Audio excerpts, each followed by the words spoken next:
अस्सलामुअलैकुम। आज हम जिस टॉपिक के बारे में बात करेंगे वो है प्रोनाउन। और सबसे पहले देखेंगे प्रोनाउन क्या है। Pronoun are the words that use in the place of noun. वो अल्फाज जो नाउन की जगह पर इस्तेमाल होते हैं उनको हम प्रोनाउन कहते हैं। अब ऐसी क्वेश्चन यहाँ पे ये अराइज होता है कि हम क्यों नाउन की जगह पे प्रोनाउन को इस्तेमाल करते हैं, क्यों नाउन को रिप्लेस करते हैं प्रोनाउन से। उसकी बेसिक वजह ये है कि हम अपनी ओरल कम्युनिकेशन और रिटन कम्युनिकेशन को इन्हेंस करने के लिए और उसको ईजी बनाने के लिए प्रोनाउन का इस्तेमाल करते हैं, नाउन को रिप्लेस कर देते हैं प्रोनाउन से। इसकी मिसाल मैं आपको ऐसे दूंगी, अगर आपको कोई दोस्त आपसे मिलने आ गई है, आप दरवाजे पे उसको रिसीव करने जाती हैं, आप कहते हैं अस्सलाम वालेकुम सारा, सारा आप अंदर आएँ, सारा आप बैठें।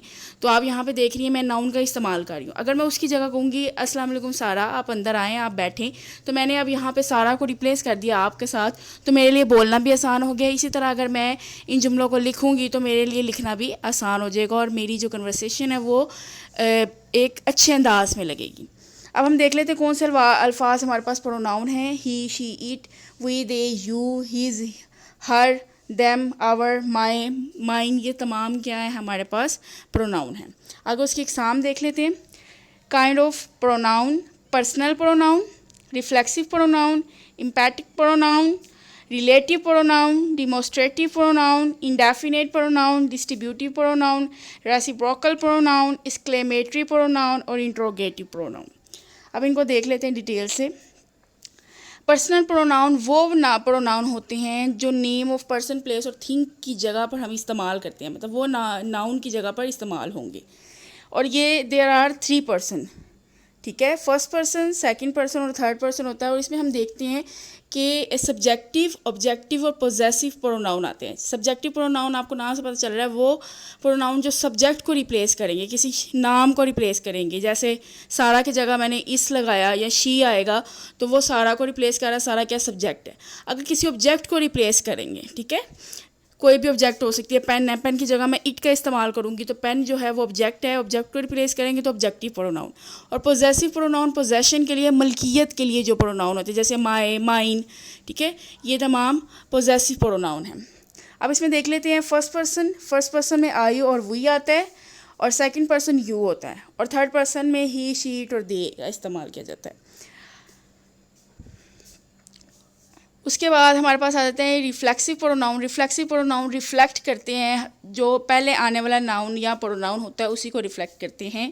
प्रोनाउन के एंड पे हम सेल्फ या सेल्फ्स का इजाफा करके उसको जुमले में इस्तेमाल करते हैं। जैसे I hit my self with a stick, मैंने अपने आप को मारा स्टिक से। अब देखिए आई को रिफ्लेक्ट कर रहा है माई सेल्फ।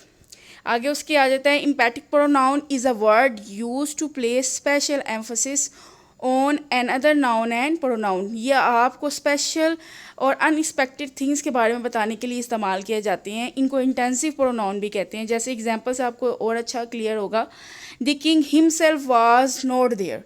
अब यहाँ पे अनएक्सपेक्टेड थिंग्स के बारे में आपको बताया जा रहा है, अनएक्सपेक्टेड चीज़ों के बारे में बताया जा रहा है। हाँ, मैं आपको रिफ्लेक्सिव और इम्फेटिक प्रोनाउन का एक डिफरेंस बताऊंगी। रिफ्लेक्सिव प्रोनाउन वर्ब के बाद आता है और इम्फेटिक प्रोनाउन हमेशा सब्जेक्ट के बाद आता है। रिलेटिव प्रोनाउन रिलेटिव क्लॉज को मार्क करते हैं और ये इंट्रोड्यूस करवाता है सबऑर्डिनेट क्लॉज। और वो क्लॉज क्या करता है, वो क्लॉज एडजेक्टिव का काम करता है, वो डिस्क्राइब करता है, मॉडिफाई करता है वहाँ पहले वाले नाउन को। जैसे I meet Ali who is my neighbour. I meet Ali, मैं अली से मिला। हु यहाँ पे है वो सबऑर्डिनेट क्लॉज को इंट्रोड्यूस करवा रहा है, जो कौन सा है, इज़ माई नेबर। और इज़ माई नेबर यहाँ पर एडजेक्टिव का रोल भी प्ले कर रहा है। उसके बाद हमारे पास आ जाता है demonstrative pronoun. Demonstrative pronoun use two point two specific person, place और थिंग, कि यहाँ पर स्पेसिफिक पीपल के बारे में बात करने के लिए इस्तेमाल किया जाता है, पॉइंट आउट करता है उनको। जैसे मैंने आपको एग्जांपल दी है, नीचे वर्ड भी देख लेते हैं, दिस, डैट, दीज, दोज, ये क्या डिमोस्ट्रेटिव प्रोनाउन है, चीज़ों को पॉइंट आउट करने के लिए इस्तेमाल होते हैं। दिस इज़ अ बुक, ये एक किताब है, मैं उसको पॉइंट आउट कर रही हूँ।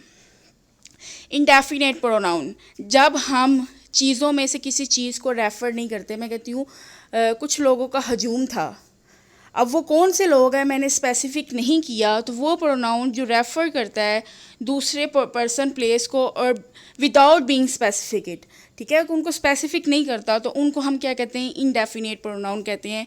और इसमें मोस्ट कॉमनली वर्ड्स कौन से होते हैं, all, any, anyone, anything, each, everybody, ठीक है, कि हम स्पेसिफिक नहीं करते उनको। समवन, कॉल एन एम्बुलेंस, मैंने नहीं, यहाँ पे आप देख सकते हैं समवन यहाँ बताया नहीं गया कौन, स्पेसिफिक नहीं किया गया। डिस्ट्रीब्यूटिव प्रोनाउन ये उसका उल्ट है। यहाँ पे दो चीज़ें आपको दी गई होंगी, आपने उनमें से दो या दो से ज़्यादा भी हो सकती हैं, आपको चीज़ें या पर्सन के या प्लेस की नाम होंगे, आपने उसमें से आइडेंटिफाई करके बताया होगा किसी एक के बारे में। इसमें को मोस्टली जो वर्ड इस्तेमाल होते हैं ईच, एवरी, आइदर, नाइदर, ये तमाम क्या हैं, डिस्ट्रीब्यूटिव प्रोनाउन है। अब जैसे आप देखें each soldier has a gun, कि बोल यहाँ पे ईच जो है वो आइडेंटिफाई कर दिया, सोल्जर बहुत सारे थे लेकिन उनमें से एक था जिसके पास गन थी। और वहाँ आप पिछले देखेंगे तो समवन कॉल एन एम्बुलेंस, यहाँ बताया ही नहीं गया कौन है। कुछ लोगों का हजूम था, जैसे मैंने बात की, कुछ लोगों का हजूम था, अब हम यहाँ नहीं बताया कौन से लोग। उसके बाद हमारे पास आ जाता है इंट्रोगेटिव प्रोनाउन, इंट्रोड्यूस क्वेश्चन, जो सवाल को इंट्रोड्यूस करने के लिए इस्तेमाल किए जाते हैं। जो हमारे पास अल्फाज आते हैं basically who, where, what, which, whom, when, why, whose, ये क्या हैं, बेसिकली इंट्रोगेटिव प्रोनाउन हैं। जैसे आपको एक मिसाल से वाज़ेह हो जाएगा, why is the boy crying, क्यों बच्चा रो रहा है। वेयर डू यू लिव, तुम कहाँ रहते हो। व्हाट इज़ योर नेम, यह प्रोनाउन जो हैं वो बेसिकली सवाल को इंट्रोड्यूस करने के लिए या सवाल पूछने के लिए इस्तेमाल किए जा रहे हैं। आगे आ जाते हैं हम। An exclamatory pronoun express the feeling of sudden surprise और वंडर, कि आप सडन फीलिंग आपकी होती है कि अच्छा कोई हादसा, आप आगे कहते क्या ऐसा भी हो सकता है, तो वही आप यहाँ पे सडन फीलिंग। अब यहाँ पे व्हाट जो यूज़ हो रहा है वो क्या है, वो एक्सक्लेमेटरी प्रोनाउन है, सडन फीलिंग को आपकी जो है वो एक्सप्रेस कर रहा है। जैसे what he has top the list, वो सरप्राइज वंडरली पूछ रहा है, सरप्राइज हो रहा है कि क्या वाकई उसने टॉप कर लिया लिस्ट में। How beautiful the flower is, कि कितने खूबसूरत हैं ये फ्लावर, देख के हमें बाज़ की खूबसूरती को देख के हमारे दिल में ख्याल आता है ना कितना खूबसूरत है ये। तो ये सडन हमारी फीलिंग्स होती हैं या इमोशन होते हैं। तो होपफुली आपको सारी टाइप्स जो हैं वो अच्छे से समझ आ गए होंगे। Thank you so much for watching the video.